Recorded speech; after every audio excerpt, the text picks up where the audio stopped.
Welcome to Sport Daily on Some TV. It's your daily tonic for sport news across the world. My name is Abraham Minor Joda, and it's a very wonderful weekend. And we all know, the weekend was full of drama, full of sporting events, from WAFCON to the WAFU B tournament ongoing in Ghana, and also the World Boxing Heavyweight fight between Usyk and the boys. It's a very full, a weekend full of sporting activities.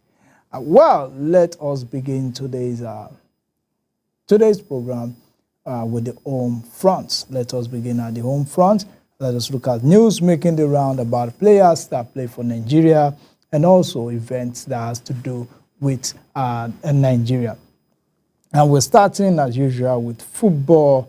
We're looking at the Nigerian-South African rivalry. Nigeria has qualified for the semi-final of the Women African Football African Cup of Nations, the semi-final, and they're looking up to winning their 10th trophy in the tournament. And they are going to meet with arch-rival South Africa, the Banyana of South Africa, the girls of South Africa.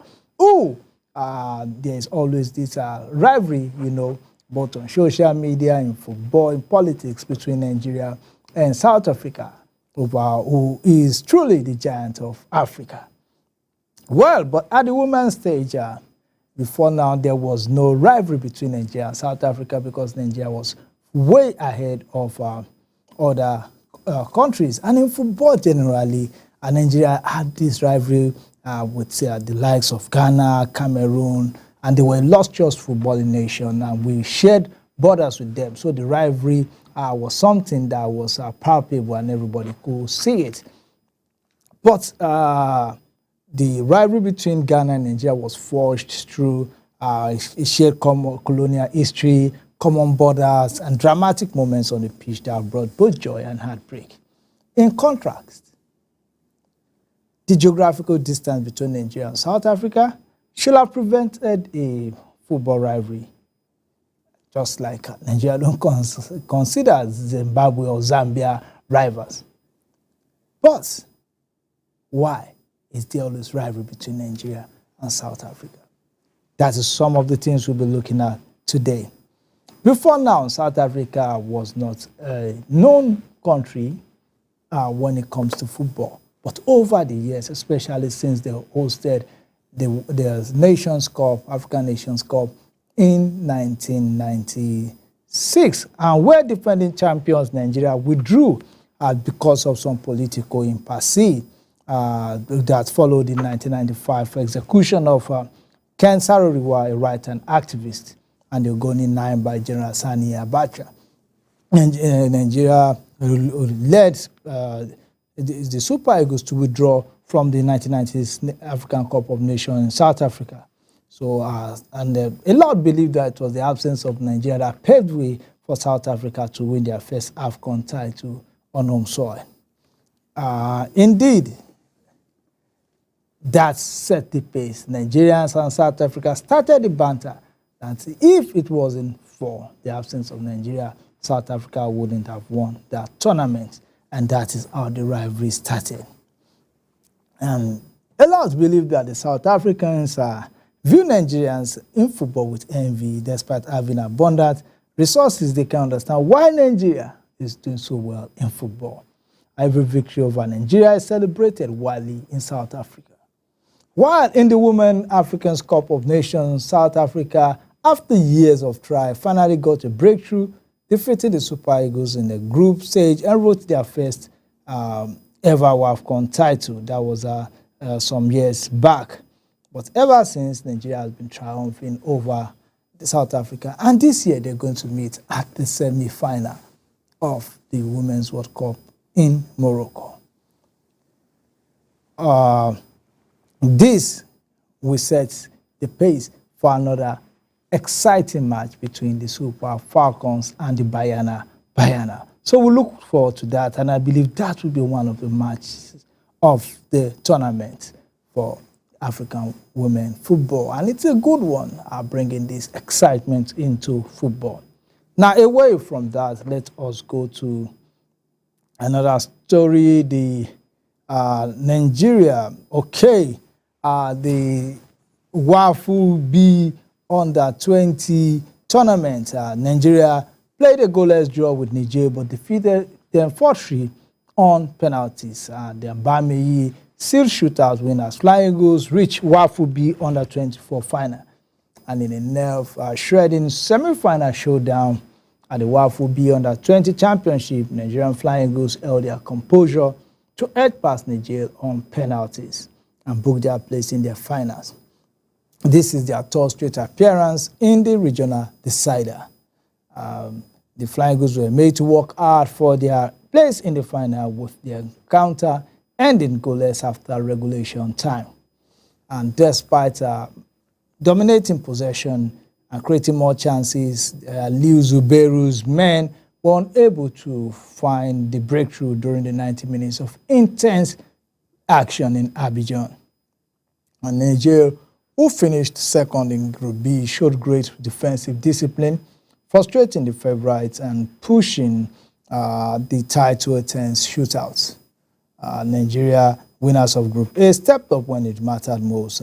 And goalkeeper Ebenezer Akot crucially stopped Niger's first penalty kick, while the second struck the woodwork to hand the Flying Eagles the advantage.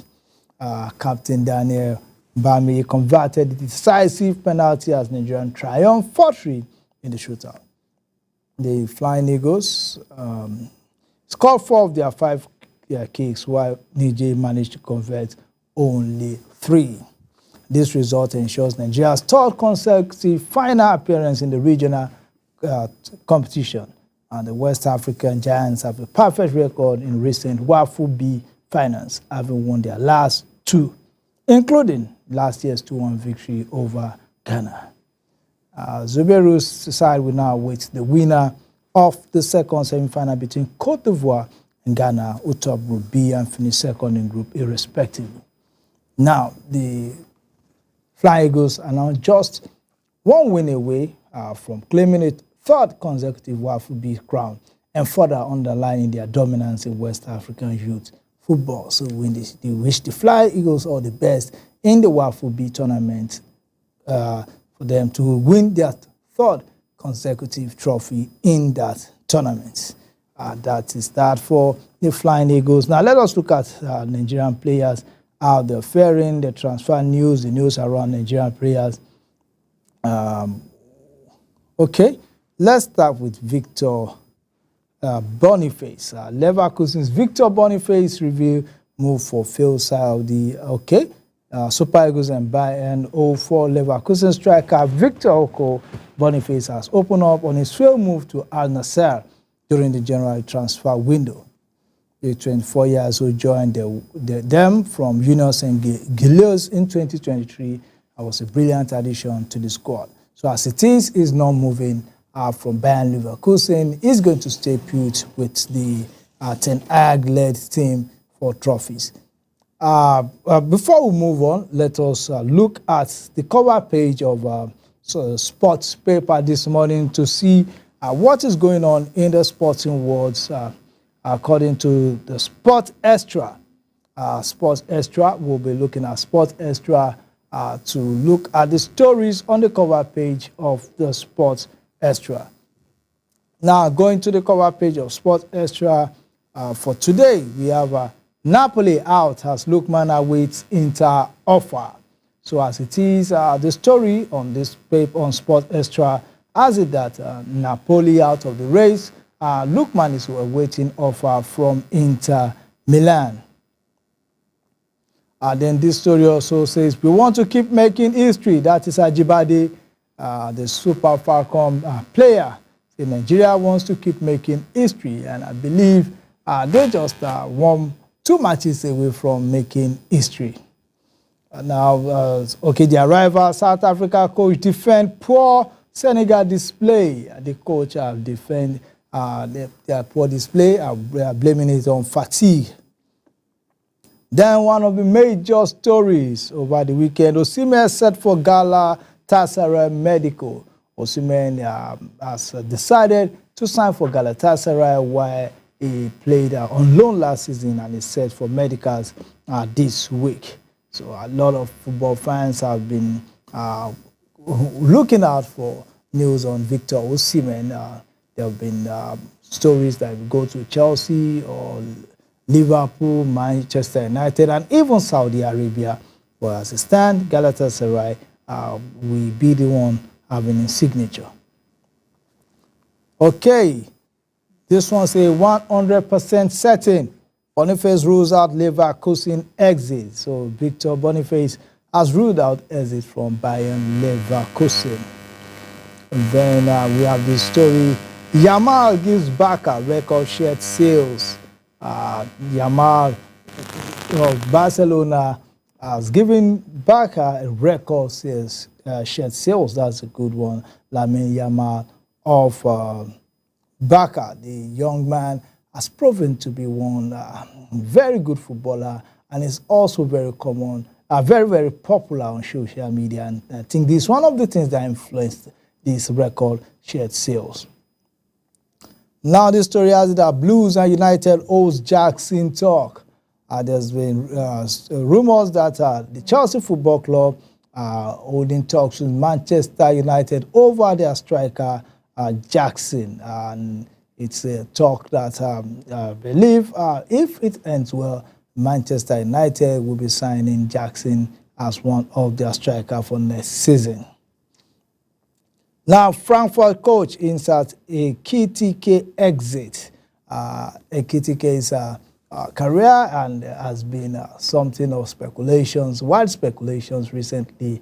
The striker has been a subject of transfer stories. It has to do with, I think, of the prominent clubs are Newcastle United and Liverpool.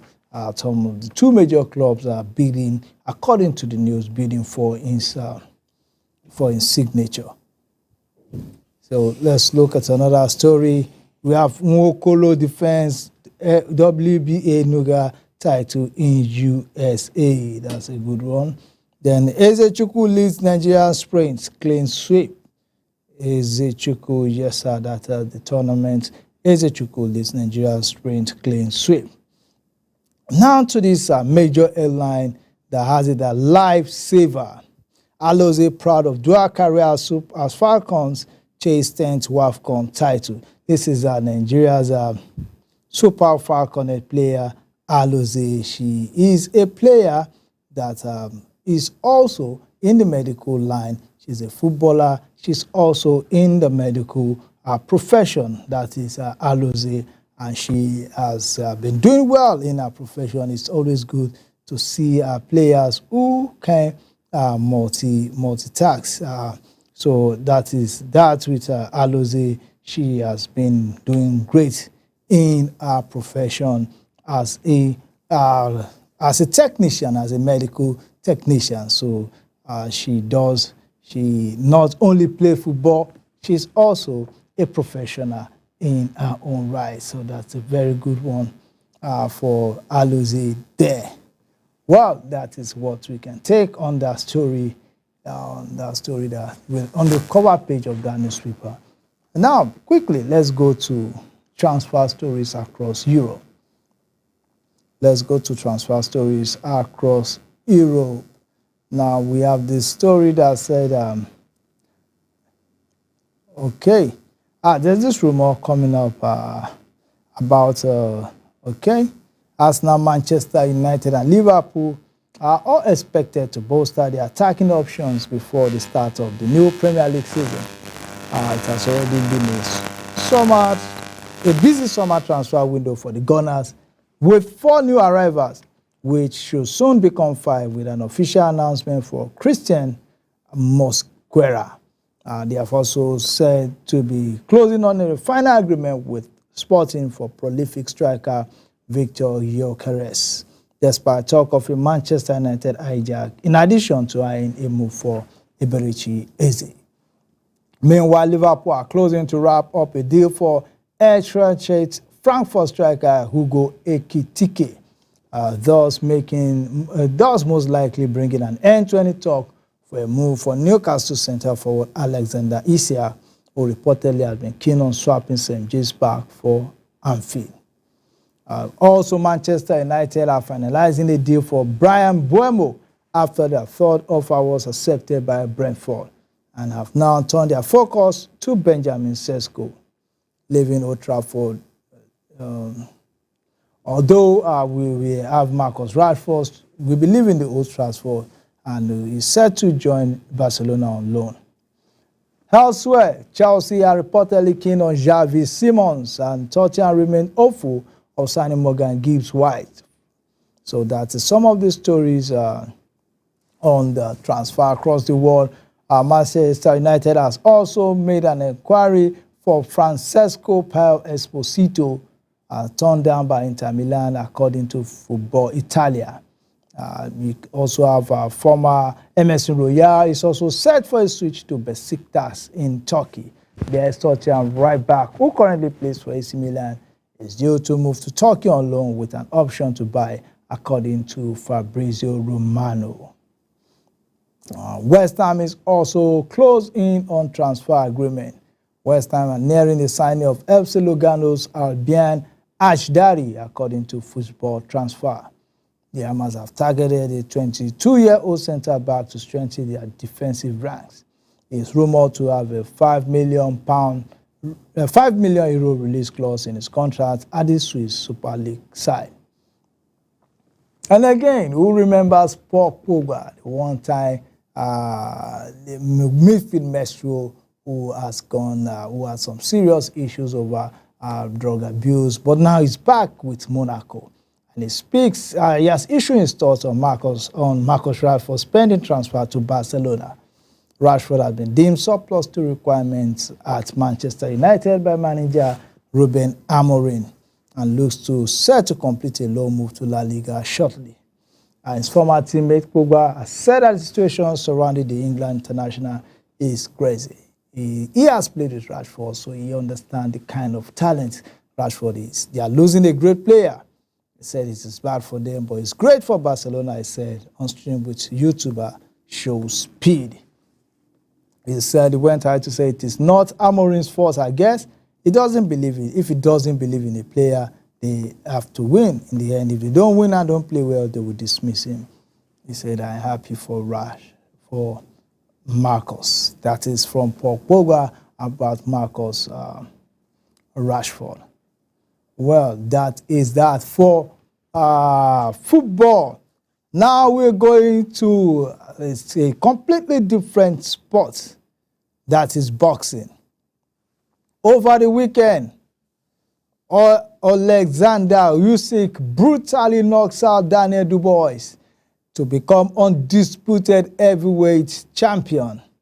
The Ukrainian knocked out Daniel Dubois in the 5th round of their match on Saturday in front of 90,000 fans at Wembley Stadium in London to become two-time undisputed heavyweight world champion. The first fight between Usyk, who has a 24-0 record with 15 knockouts, and Dubois, who has 22 fights, 3 defeats, 21 knockouts, in 2023 was marred by controversies. A punch landed by Dubois in the 5th round of the first meeting was contentiously ruled a low blow, despite a significant portion of the boxing community believed the shot was a legitimate strike. Usyk was allowed a 4-minute break to recover and went on to knock out Dubois in the 9th round. But this time, however, there was no low blows and no controversy, just a masterclass from Usyk. He is the uncrowned pound for pound #1 boxing in the world. Just after the 1-minute mark in the round 5, Dubois backed Usyk into the ring ropes and connected with the right hand. The Brits attempted to follow up in success, but was met with a brilliant time 2-punch counter from Usyk that sent him tumbling to the canvas. As soon as the action resumed, Usyk met Dubois with a coughing right hook. Dubois then attempted to swing wildly with his right hand, which Usyk countered over the top with a brutal left-hander sent the boys down again into the canvas. Referee Mike Griffins counted the balls as awarding Usyk the knockout win. So, but if you look at it, Usyk dominated the first 2 frames of the contest with his southpaw jab. He had a speed advantage over the boys and repeatedly caught the breath as he was attempting to close the gap. The Ukraine landed with a pure straight left at the end of the opening round and rocked the boys with a backhand at the close of the second stanza. Well, maybe we'll show you a clip of highlights of the boxing match between Alexander Usyk and Du Bois as it went down at